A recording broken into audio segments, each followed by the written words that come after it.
nesse momento em que o Supremo Tribunal Federal é alvo de propostas de mudanças legislativas que, na visão da Corte, não são necessárias e não contribuem para a institucionalidade do país, cabe fazer algumas reflexões. O desenho institucional traçado na Constituição para o Supremo Tribunal Federal tem algumas singularidades relevantes. A Constituição brasileira, como toda Constituição democrática, organiza o Estado, reparte a competência dos poderes e define os direitos fundamentais do povo. A Constituição brasileira faz isso, mas também faz algumas coisas a mais.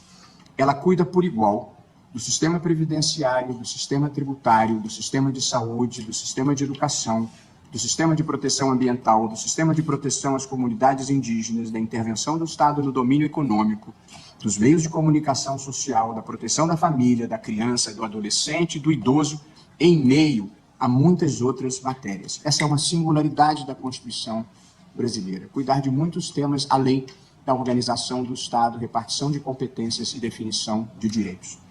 Nesse cenário de constitucionalização abrangente, chegam ao Supremo Tribunal Federal boa parte das grandes questões nacionais, as questões relevantes nacionais, inclusive aquelas mais divisivas da sociedade, de pesquisas com células-tronco embrionárias a ensino religioso em escolas públicas, da importação de pneus à autonomia do Banco Central, e também questões que envolvem produtores rurais, ambientalistas, comunidades indígenas.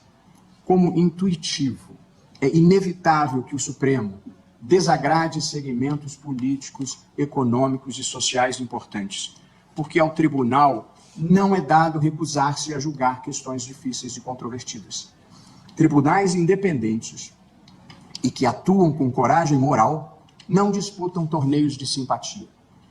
Interpretar a Constituição é fazer a coisa certa, mesmo quando haja insatisfações.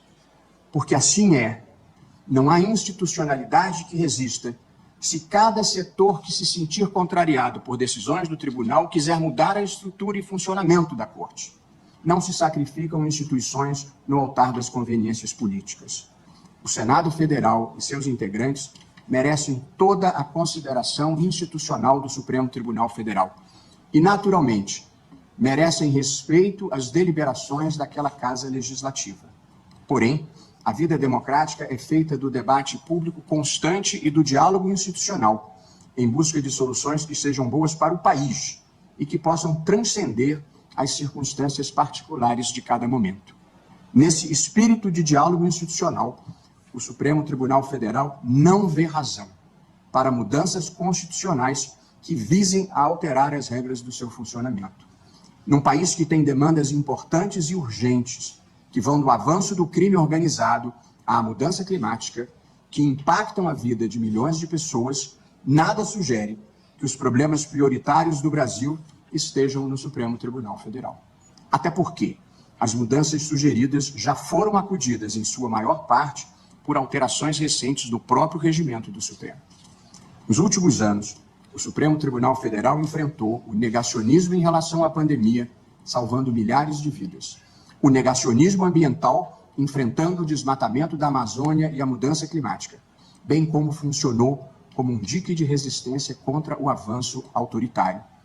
Por esse papel, o tribunal sofreu ataques verbais e a criminosa invasão física que vandalizou as instalações da Corte. Após esses ataques verbais e físicos, o tribunal vê com preocupação avanços legislativos sobre a sua atuação. Nos últimos 35 anos, o Brasil viveu situações institucionais complexas, que em outros tempos teriam levado à ruptura constitucional e democrática. Crises econômicas, inflação descontrolada, escândalos de corrupção e 2 impeachments. Apesar de tudo o que ocorreu, o país preservou a estabilidade institucional e a democracia. Vale lembrar, cabe ao Supremo fazer valer a Constituição, preservar a democracia e proteger direitos fundamentais. A pergunta a se fazer é a seguinte: esses objetivos foram alcançados? A resposta é definitivamente sim. Isso significa que o Supremo Tribunal Federal cumpriu o seu papel e serviu bem ao país. Não há por que alterar o que vem funcionando bem. E cumpre lembrar, Em todos os países que recentemente viveram o retrocesso democrático, a erosão das instituições começou por mudanças nas Supremas Cortes. Os antecedentes não são bons. Passa a palavra ao decano do Supremo Tribunal Federal, ministro Gilmar Mendes. Senhor presidente, ministro Luiz Roberto Barroso, senhora ministra Carmen Lúcia, senhores ministros do Supremo Tribunal Federal, senhora procuradora-geral substituta, senhores advogados aqui presentes. Na data de ontem, presidente, 22 de novembro de 2023, o Senado Federal aprovou o quórum ligeiramente acima do imposto pela Constituição, a PEC 8/2021. Trata-se da ressurreição de um cadáver outrora enterrado. Eis que o seu teor é mera reprodução de proposta de emenda à Constituição que já havia sido rejeitada pelo Parlamento em 2020. PEC 82 de 2019. Originalmente, a PEC 8 de 2021 possuía, dentre outros pontos, o escopo de estipular prazos para pedidos de vista e para a conclusão do julgamento, proibir decisões monocráticas em ações do controle concentrado e contra atos do Presidente da República, do Congresso Nacional, do Senado Federal e da Câmara dos Deputados. Aumentar o quórum necessário para a tomada de decisões que interfiram na tramitação de proposições legislativas que afetem políticas públicas ou criem despesas para quaisquer dos poderes. É importante ressaltar, presidente, que os diálogos institucionais, como Vossa Excelência vem de fazer agora, em qualquer Estado de Direito, são sempre bem-vindos e fazem parte da democracia, desde que premiados por atitudes ponderadas e sóbrias, estando nessa hipótese amparados em procedimentos advindos da teoria dos poderes implícitos, dos checks and balances. Com efeito, a jurisprudência desta Suprema Corte, em relação aos atos praticados pelo Poder Legislativo, matéria claramente interna corporis, acolhe a fórmula da separação de poderes, tradicionalmente citando-a de forma expressa como vetor de concretização do sistema constitucional de freios e contrapesos, com deferência à própria independência e relevância do Poder Legislativo. Mesmo quando isso não ocorre, por questão de economia de sentido, a menção à separação dos poderes encontra-se implícita na norma do caso, formulada pela decisão da Corte, a servir ainda como paradigma a ser observado por deliberações jurisdicionais futuras.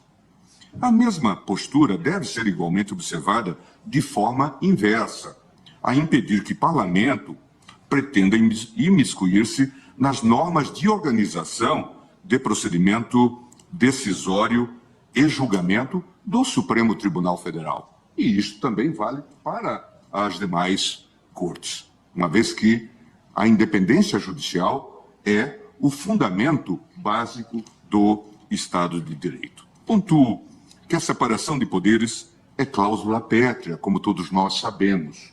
Artigo 60, parágrafo 4º, 3 da Constituição. E não pode ser objeto de emenda constitucional que busque aviltá-la. Tantas vezes já repetimos isso. Sob pena de clara violação do pressuposto básico do exercício de um dos poderes da República. Vale dizer, atenta contra a Constituição qualquer atitude do Poder Legislativo que vulnere o postulado da separação de poderes em assintoso menoscabo às atribuições essenciais do Poder Judiciário, entre as quais se encontra o controle de constitucionalidade.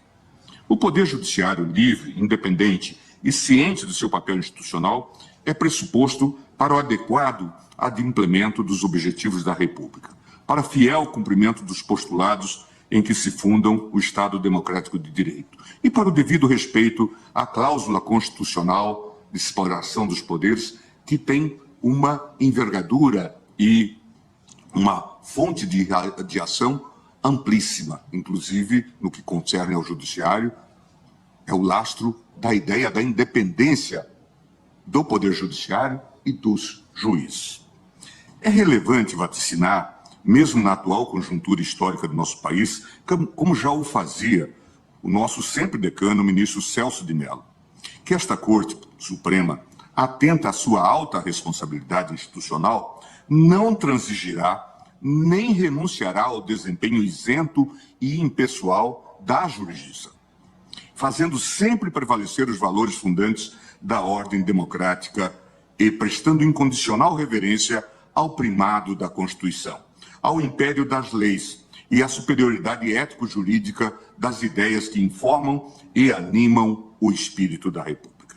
Pois, continuava Celso, sem juízos independentes, não há cidadãos livres, sendo inquestionável que inexiste na história das sociedades políticas qualquer registro de um povo que, despojado de um judiciário independente, tenha conseguido preservar os seus direitos e conservar a sua própria liberdade. O fato é que este Supremo Tribunal Federal, sempre atento às suas responsabilidades institucionais e ao contexto que o cerca, está preparado, não tenho a menor dúvida, para enfrentar, uma vez mais, e caso necessário, as investidas desmedidas e inconstitucionais, agora, eventualmente, provenientes do Poder Legislativo.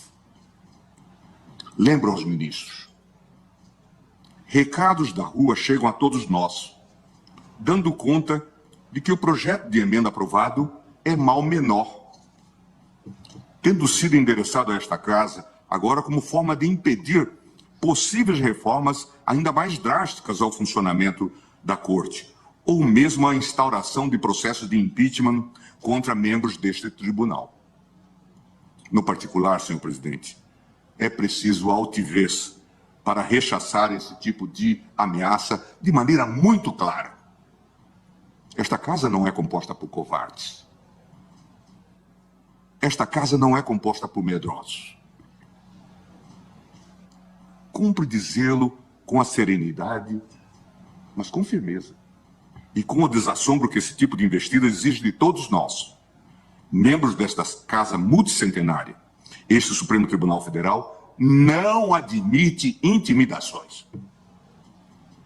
De resto, cabe lembrar, eu já fiz isso várias vezes e nós já tivemos a oportunidade de fazê-lo, a esses propagadores do caos institucional, que os processos de responsabilidade dos ministros desta Corte hão de estar submetidos ao crivo judicial garantidor do devido processo legal, impedindo que acusações mambembes turvem a independência judicial, cânone inafastável do Estado democrático de direito. Não se brinca de impeachment. Isto é uma medida séria e é preciso ser tratada por gente séria. Ainda, é desnecessário dizer que, ao realizar essa forma de controle, este tribunal certamente não estará inovando em sua atuação jurisdicional, pois foi esse mesmo proceder que, num resgate da boa política, afastou do cenário institucional a ameaça a inúmeros agentes públicos representados por tantos falsos heróis como aqueles que compuseram a chamada República de Curitiba. Quanto ao seu conteúdo, a PEC 8 de 2021, aprovada na data de ontem, não possui, em absoluto, como Vossa Excelência acaba de dizer, presidente, qualquer justificativa plausível, notadamente em face das alterações regimentais realizadas por este tribunal. Emenda Regimental 58 de 2022, a demonstrar a ausência de qualquer vácuo normativo que a legitime. Assim, é forçoso reconhecer que tal tentativa de alteração constitucional interfere direta e incisivamente no ato de julgamento, na validade e na eficácia das decisões do Poder Judiciário, em especial deste Supremo Tribunal Federal. Com o devido respeito, chega a ser curioso, quiçá irônico, que após os bons serviços prestados por esta Suprema Corte no decorrer dos últimos anos, diria anos heróicos, difíceis, vejo aqui ao meu lado o ministro Toffoli, que teve a clarividência de instaurar o inquérito inicialmente chamado das fake news em 2019. Vejo à minha frente o ministro Alexandre de Moraes, que aceitou o encargo de conduzir esse inquérito e que serviu de elemento de contenção para o arbítrio que se desenhava. como todos nós sabemos e havemos de reconhecer. E, no entanto, agora se descobre que o grande problema do Brasil é o Supremo Tribunal Federal. Que a grande ameaça à democracia é o Supremo Tribunal Federal. Não são relevantes as ações da milícia no Rio de Janeiro, do narcotráfico, da ocupação de territórios por essas organizações criminosas. Isso não faz parte da pauta. As ameaças que vieram de setores das Forças Armadas contra este tribunal e contra a democracia não merecem resposta. Até agora continuam elegíveis os militares, nenhuma solução nesse sentido. Policiais continuam a fazer carreira, se elegem e depois voltam para a força. Nenhuma resposta em relação a temas que são urgentes para a democracia. O problema é o Supremo Tribunal Federal e as suas liminares. Estranha prioridade. Merecem ser vistas com desconfiança. Por isso que eu digo, com o devido respeito, chega a ser curioso, quiçá irônico, que após os bons serviços prestados por essa Suprema Corte no decorrer dos últimos anos, às vezes isso também tem sido esquecido, quase isolado. Às vezes, num trabalho solipsista, como nós vivemos aqui. Especialmente no curso da pandemia, esta instituição fundamental do Estado de Direito seja o primeiro alvo de alterações casuísticas. É bom que se diga isso em alto e bom som. Engendradas no seio do Poder Legislativo, sem qualquer reflexão mais vagarosa e acurada, e que conte com a participação do principal ator institucional afetado. Presidente, eu vivi a reforma do Judiciário. Desde o seu momento inicial, lá atrás, em 1992, com base na PEC do senador, do deputado Hélio Bicudo. Desde lá, discutimos, 93, a revisão constitucional, passamos por várias emendas constitucionais, debates sérios, feitos por pessoas sérias. Depois veio o Ministério da Justiça, Márcio Tomás Bastos, Jobim aqui, e nós só chegamos a uma conclusão em 2004. Em 2004. Em 2004. 10 anos, 11 anos discutindo a reforma. Desculpe. Desculpe. Debate sério, feito de maneira séria. Esses dias eu escutei de alguém que nesse contexto da reforma, ministro Fux, se dizia que talvez se pudesse inserir, vejam os senhores, a que ponto nós chegamos, um critério para ser ministro do Supremo Tribunal Federal. Qual seria? Ter 55 anos. Cogitavam seriamente disso, porque com isso eliminariam pelo menos 2 dos 3 candidatos que estavam colocados. Veja o tamanho do casuísmo. E viabilizariam outros candidatos. É preciso ter seriedade. Não se pode brincar de fazer emenda constitucional, porque senão a gente acaba como aquele reformador da natureza, a figura do Monteiro Lobato, que descobre que não poderia colocar as abóboras nas jabuticabeiras. É preciso que nós tenhamos essa noção, que nós calcemos a sandália da humildade. Por isso eu digo e repito, Com o devido respeito, chega a ser curioso, que sai irônico, que após os bons serviços prestados por essa Suprema Corte no decorrer dos últimos anos, especialmente no curso da pandemia, esta instituição fundamental do Estado de Direito seja o primeiro alvo de alterações casuísticas engendradas no seio do Poder Legislativo, sem qualquer reflexão mais vagarosa e acurada, que poderia ter tido a participação da Corte e que conte com a participação do principal ator institucional afetado. O trabalho desenvolvido por este tribunal não só foi fundamental para o enfrentamento da pandemia, como foi e continua sendo de importância singular para o enfrentamento do autoritarismo, motivos pelos quais certamente desagradou muitos atores que sobrevivem em meio ao caos. Nesse sentido, causa perplexidade que o texto aprovado pelo Senado tenha sido cirúrgico ao proibir decisões monocráticas no curso de ações que questionem políticas públicas, como casos que ocorreram. Facilitação de acesso a armas de fogo pela população ou desmonte de políticas ambientais. Foram as liminares que foram concedidas naquele momento. Mas não tenha previsto idêntica vedação para ações constitucionais que são usualmente manejadas no interesse de agentes políticos investigados em procedimentos criminais. Ainda bem que não se lembraram de impedir concessão de liminar em habeas corpus. Curiosamente, a PEC não impede decisões monocráticas em habeas corpus ou inquéritos originários. Mecanismo muitas vezes utilizado pela defesa de agentes políticos que ontem se articularam para restringir as competências da Corte Constitucional. É necessário ter em perspectiva que, caso a proposta que limita as decisões monocráticas já estivesse em vigor, o tribunal teria sido impedido de interromper políticas públicas altamente lesivas para a sociedade.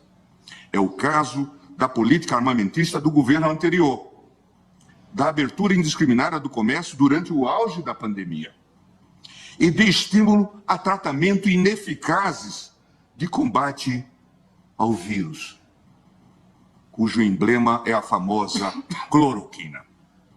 Não é necessário muito esforço argumentativo para demonstrar os danos que teriam sido impostos à sociedade caso a Corte estivesse limitada num passado recente pelas amarras burocráticas desta PEC. Por fim, senhor presidente, é preciso deixar claro à nação brasileira que este Supremo Tribunal Federal não se curvou à ditadura militar nas quase 3 décadas de escuridão que mancham a história nacional. Este tribunal, num passado recentíssimo, ainda presente entre nós por força da memória dos mais de 700 mil mortos na pandemia da Covid, não sucumbiu ao populismo iliberal responsável pelo trágico 8 de janeiro, o dia da infâmia, conforme a sempre lúcida visão da ministra Rosa Weber. Esta mesma Corte, senhor presidente, não haverá de submeter-se ao tacão autoritário, venha de onde ele vier. As ditaduras são sempre deploráveis e elas podem existir, tendo como marca o executivo ou também o legislativo. O velho e bom Kelsen já ensinava em 1928 que a jurisdição constitucional era a matriz principal de defesa do parlamento, das minorias parlamentares, contra o abuso, contra a ditadura da maioria. É preciso que isso seja pensado. E que seja interpretado, inclusive, essa questão como um teste. Daqui a pouco dizer que o tribunal só pode declarar a inconstitucionalidade ou conceder liminar com 2/3 dos votos, ou quiçá por unanimidade, como já ocorreu em outros países. De modo que, presidente, como eu disse, esta Corte não haverá de submeter-se ao tacão autoritário. Venha de onde ele vier, ainda que escamoteado pela pseudo-representação de maiorias eventuais. Nós vivemos sob uma democracia constitucional. Afinal, sem uma Corte Constitucional livre e independente, não há democracia nos termos exigidos pela Constituição de 88. Estou certo, presidente, e aí encerro, que os autores desta empreitada